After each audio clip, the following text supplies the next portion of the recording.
Good morning and welcome to the final Vlogmas of 2023. We did it! And I've had a song running through my head all morning. It's the final Vlogmas. I can't tell you how happy I am about this. We have loved sharing Vlogmas with you and letting you in on a little bit more of our lives that you don't normally see from the trips, but it is a massive commitment on top of work, school, social, Christmas, all the rest of it. So thank you so much for coming along on this journey with us. I really hope you've enjoyed it, and we hope that you all have a lovely Christmas and New Year to come.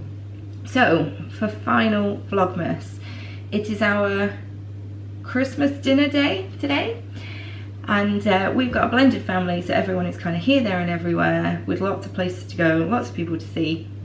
So we're having ours today. So I thought I would show you that and hope it doesn't descend into chaos. Firstly, what I would say, if you are the cook, don't put too much pressure on yourself. It's one day, it's one dinner. So let's do some calm breathing before we go into the day. Whether it's your first time or you are a seasoned pro at doing the dinners, for me it's all about the timings. So I'll go through that with you in a sec. But yeah, I just try and think of it as a Sunday dinner with a few extra components and try and keep calm, because Christmas will not be cancelled if I don't get this right. And it just helps take the pressure off a little bit. So because we've got people having multiple Christmas dinners, today we are going for lamb rather than turkey, because you don't want to overdo it on the turkey, because I don't think it's everyone's favourite meat anyway. So we are having lamb. So timings. To me, this is the most important part of cooking the dinner, not even what you've got on it, it's just timings and how it all comes together. So how I do it is I work backwards. So today we want to be eating for 1 o'clock. And I've got some very specific ways in which I do things. So the meat is the meat, and the meat takes however long the meat takes it's going to take. So in this instance, 2 hours and 36 minutes. I like to have 15 minutes for plating or faffing, so that gets added on. So altogether we're at 2 hours and 51 minutes. I like to cook my roasties and everything else in that roasty window for an hour. That's what I give to do the roasties, the Yorkshire puds, parsnips, carrots, pigs in blankets, stuffing, gravy. So I give myself an hour to do that. So that totals 3 hours and 51 minutes. So I'm just rounding it up to 4 hours to give myself some extra faffing time. And really my method is I cook the meat, and that's usually on a lower temperature, so 180 I think this one is. So I cook the meat for the whole time, just the meat in the oven, that's it. And then I take it out, foil it, and then for that last hour, that's when everything happens. So that's where the chaos really starts, because that's where you're juggling multiple things. Could I make that easier on myself and do things at different times? Probably, but I like everything to come out the oven piping hot and not be sitting around, because I think if you let Yorkshires and roasties sit around, they start to go soggy and lose that crispiness. But the meat is absolutely fine. Underneath that tin foil, it'll stay hot, and obviously you're going to be pouring hot gravy over it anyway. So that's everything. So we are now at 18 minutes to 9, and that's important because I came down and took the lamb out an hour ago. So I leave it on its side in its coat for about an hour, just to kind of not be fridge cold. And then 15 minutes before it needs to go in at 9, I preheat the oven, take it out of its jacket, olive oil, seasonings, and I do a lot of salt and pepper because it needs it. Maybe I'll put a bit of rosemary on, whatever I'm feeling, whatever we've got in the cupboard. And then I've got 2 hours and 36 minutes to do all of my prep. And obviously, as you can see, I've just got out the shower, so I need to sort my hair, makeup out as well, do all my prep, and we're good. So we're going to take this quite easy today, I think, because no one needs to panic. Okay, he's ready to go in. whilst the lamb is cooking, it's time to prep my potatoes and veg. So we're going to have maple honey, parsnips and carrots. We're going to have roast and mash. We're going to have duck fat roasties, I think. Then I do my Yorkshire pudding. So yeah, quite a bit to do. I always parboil all of these, so they need to be parboiled, steam dry, and then they're ready to cook.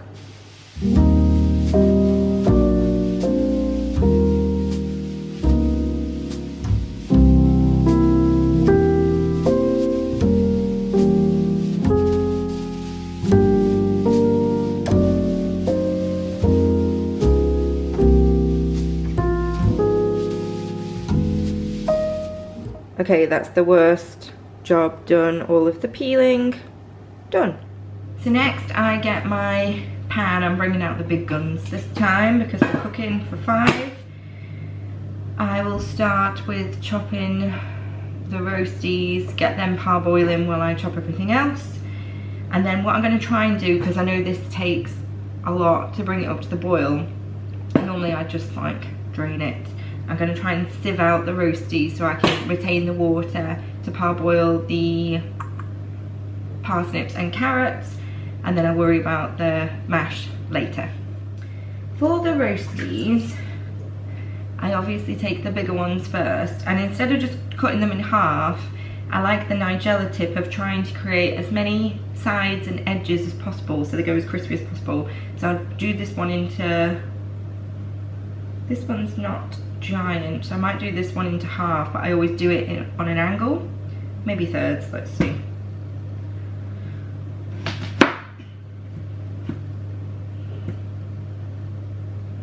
Just half, I reckon. So that's on a bit of an angle, and then I do what my mum always did and score the top. I don't know why. It creates like quite a nice like bit to put your knife into though, and cut them up. Hopefully there's some bigger ones in here, because Pete likes his quite small because he likes a really crispy one.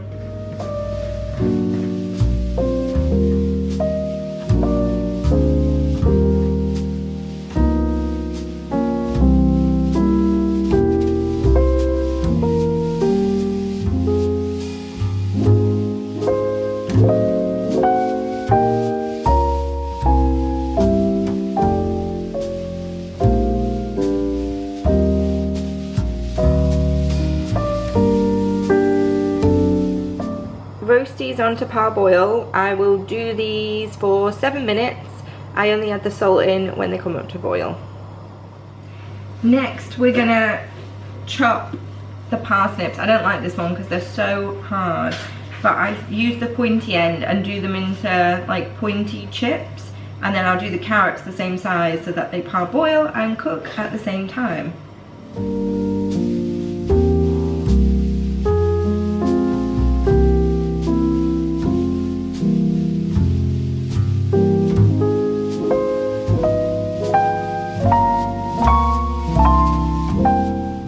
The rest of the veg is now chopped, so I try and keep them separate. So there's my mash, there's my parsnips and carrots, and now it is just a waiting game on this. So I think I will start the Yorkshire puds. For my Yorkies, I use the cup method, or half a cup. So to make 12, cup of flour, cup of eggs, which is for a cup split between milk and water, a dash of vinegar, and loads of salt and pepper.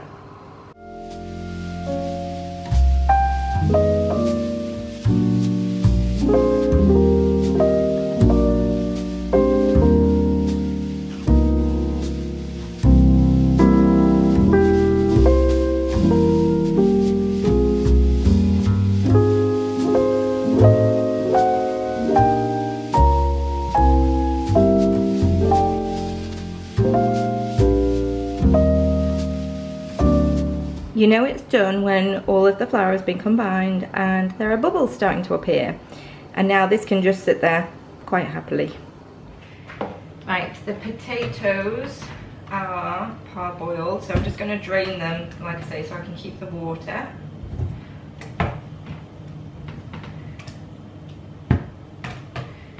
And then the roasties will steam dry in the colander for a few minutes.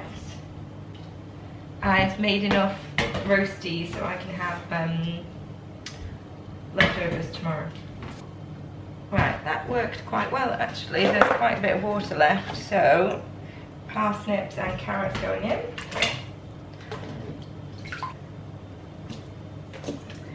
And back on to boil. Like I say, I think I'm going to do these for 10 minutes. Maybe not, maybe 8 minutes. When the potatoes start to turn white around the edges, that's when you can start, I hate to say it, but it's the Jamie Oliver technique, it's the chuffing of them. So you're going to shake them in this pan to rough up the edges, that way they'll get super crispy. This is the bit where you get like potatoes flying everywhere at you.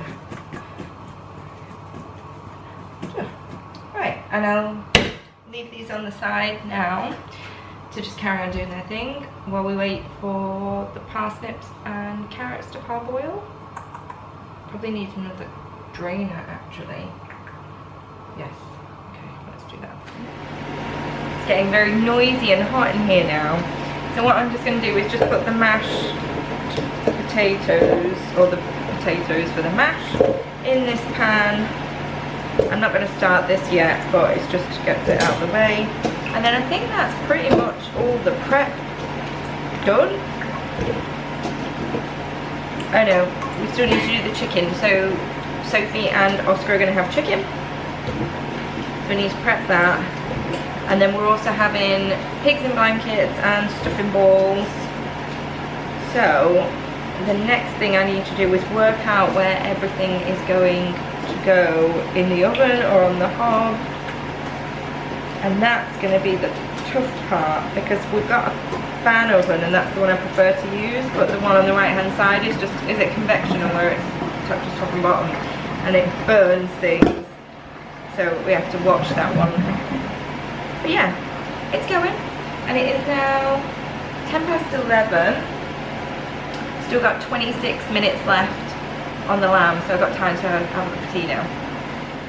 Time for the parsnip and carrot prep. So I'm going to do a bit of honey, a bit of maple syrup, olive oil. I'm going to put them in here, salt and pepper, and squidge them around, and then I'm going to put the chicken.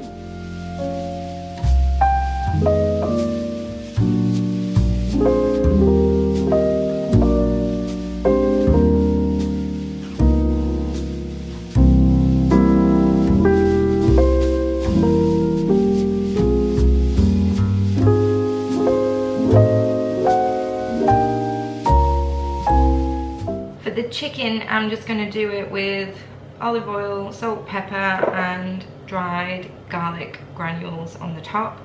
I'm doing it in this pan, so it's got to fit 2 chicken breasts, the pigs in blankets and the stuffing balls. We'll see.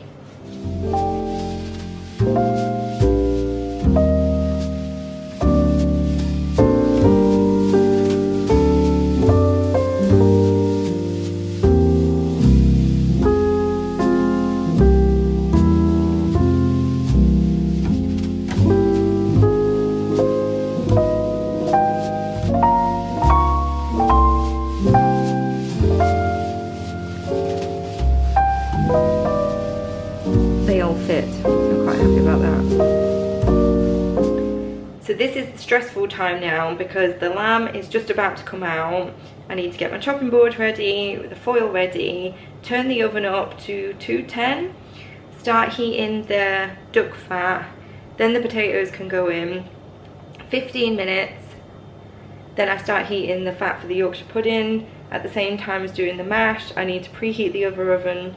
Everything needs to go in at the same time as the Yorkshire puds because you can't open the door once they're in. So I need to put the parsnips in before I do that.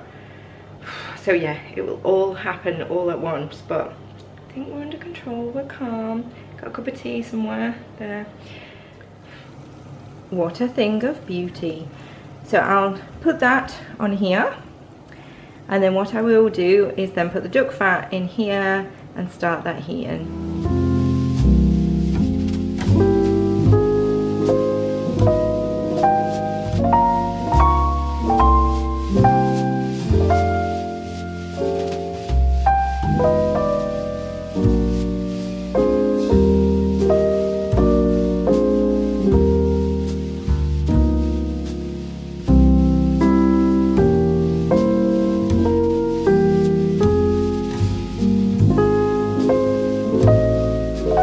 The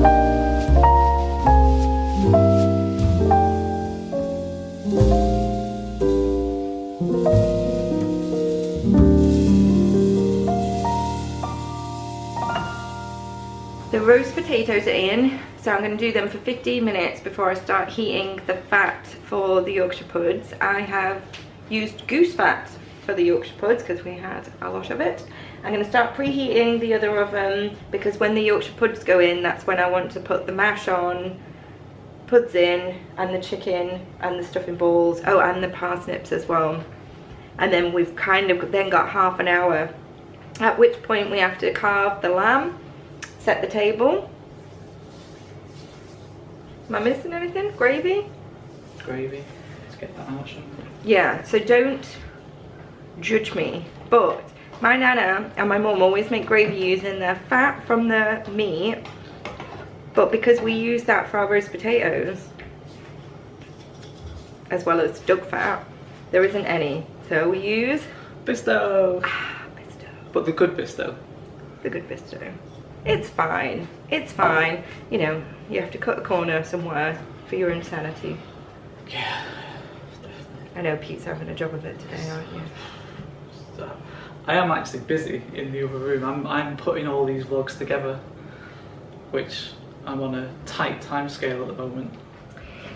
Everything is in the oven now, and I've just put the mash on to boil. So that's basically half an hour, but we do need to keep checking things kind of within that half an hour. Everything is kind of cleaned down. I clean as I go because you just don't want a massive mess at the end, even though you do, because obviously all the pans and stuff, so you got a lot of washing up to do, but clean as we go. Is that it? Table. With 15 minutes left, Pete's gonna start carving the lamb. We're gonna save any juices that have come out and put them in our gravy.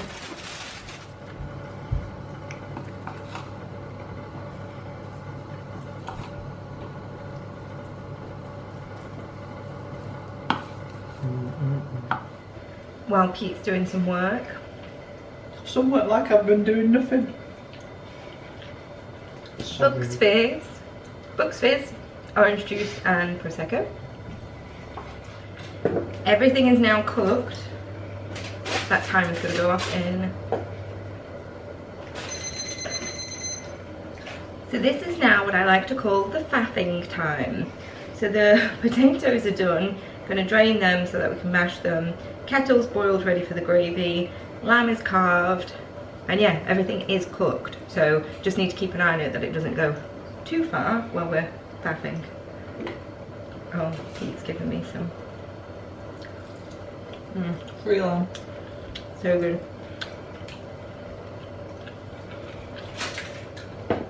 I think the problem is when you're doing like a roast dinner, Christmas dinner, whatever, it feels like you've already eaten it by the time it gets on your plate. Because we're eating it. Because we are now. Everything's out and ready for plating, so here's our lamb. Really crispy roast potatoes, giant Yorkie puds, creamy buttery mash, chicken, pigs in blankets and stuffing balls, and parsnips and carrots.